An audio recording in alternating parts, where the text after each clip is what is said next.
அந்த கட்சியை யார் விமர்சனம் செய்தாலும் அவர்களுடைய கை வெட்டப்படும் அப்படின்னு அந்த இயக்கத்தை சார்ந்தவர் பேசி ஜனவரி 14, 2024 அவர் மேலே எஃப்ஐஆர் வழக்கு பதிவு செய்யப்பட்டிருக்கு. அதே மாதிரி பெண்கள், இஸ்லாமிய பெண்கள், ஹிஜாப் அணியாத இஸ்லாமிய பெண்களை ரொம்ப தரைக்குறைவான ஒரு லூஸு அப்படின்னு சொல்லி இன்னொரு வார்த்தை வரும். அப்படிப்பட்ட ஒரு வார்த்தையை மலையாளத்தில் அந்த சமஸ்தா அந்த இயக்கத்தினுடைய தலைவர்கள் பயன்படுத்தி ஜனவரி 6, 2024 அது மிகப்பெரிய சர்ச்சையாகுது. அதற்கப்புறம் ஒரு பள்ளிக்கூடத்தில் அந்த சமஸ்தா இயக்கத்தை சார்ந்த ஒரு டீச்சர் பள்ளிக்கூடத்தில் அந்த இஸ்லாமிய மாணவர்களுக்கு நீங்கள் ஓணமை செலிப்ரேட் பண்ணிங்கன்னா, ஓணம் நிகழ்ச்சியை நீங்கள் போய் உங்கள் வீட்டு பக்கத்தில் இருக்கக்கூடிய ஹிந்துக்கள் நடத்துகிற ஓணம் பண்டிகையில் போய் நீங்கள் கலந்துக்கிட்டீங்க அப்படின்னா உங்களை ஸ்கூல்லேருந்து சஸ்பெண்ட் பண்ணிவிடுவோம் அப்படின்னு ஒரு டீச்சர் பேசி ஆகஸ்ட் 27, 2025 அந்த ஆண்டில் அந்த தேதியில் மிகப்பெரிய ஒரு சர்ச்சையை அவங்க கிரியேட் பண்ணியிருக்காங்க. ஓணம், பொங்கல் இதெல்லாம் ஒரு மதம் சார்ந்த பண்டிகை கிடையாது, இதெல்லாம் ஹார்வெஸ்ட் ஃபெஸ்டிவல் அப்படின்னு சில பைத்தியக்காரங்க சொல்கிறாங்கல்ல, அவங்களுடைய புரிதலுக்காக சொல்கிறேன். மற்ற மதத்தினர் ஓணத்தையும் பொங்கலையும் ஹிந்து பண்டிகையாக தான் பார்க்குறாங்க அப்படிங்கிறது நம்ம புரிஞ்சுக்கணும்.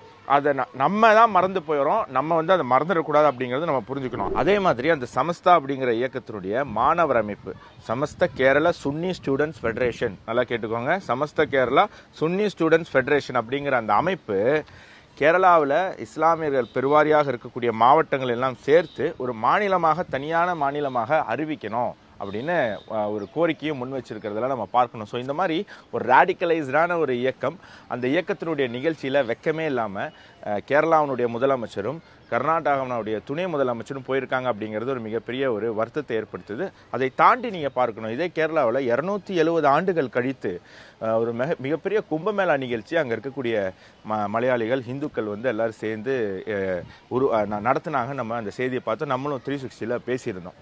அந்த நிகழ்ச்சிக்கு கேரளாவினுடைய முதலமைச்சரும் போல, கர்நாடகாவினுடைய முதலமைச்சரும் போல, துணை முதலமைச்சரும் போல யாருமே போல. ஏன் அப்படிங்கிற ஒரு கேள்வி வருது. அப்போ ஹிந்துக்களுடைய பண்டிகைக்கு நீங்கள் போக மாட்டீங்க, அதே ஒரு இஸ்லாமியர்களுடைய நிகழ்ச்சி அப்படின்னா அந்த மேடையில் போட்டி போட்டு இதே சிவகுமாரும் டிகே சிவகுமாரும் பினராயி விஜயனும் தான் ஒரு வாரம் முன்னாடி வரைக்கும் பயங்கரமாக அடிச்சுக்கிட்டாங்க. என்ன, கேரளாவில் கன்னட மொழியை நாங்கள் கற்றுக் கொடுக்க மாட்டோம்னு சொன்ன இவர் பினராயி விஜயன், அப்படின்னா நாங்கள் கர்நாடகாவில் மலையாளத்தை கற்றுக் கொடுக்க மாட்டோம்னு அவர் இப்படி சண்டை போட்டதையும் நம்ம பார்த்தோம். ஸோ இப்படி சண்டை போட்டவங்க இது ஒரு இஸ்லாமிய நிகழ்ச்சின்னொன்னே ஒன்று சேர்ந்துடுறாங்க. இந்த ஒன்று சேருதல் காவேரி பிரச்சனைக்கும் வரமாட்டேங்குது, முல்லைப்பெரியார் பிரச்சனைக்கும் வரமாட்டேங்குது, கேரளா கர்நாடகா எல்லையில் ஏகப்பட்ட பிரச்சனைகள் இருக்குது, அதுக்கெல்லாம் வரமாட்டேங்குது. அப்போல்லாம் இவங்க ஒன்று சேர மாட்டுறாங்க.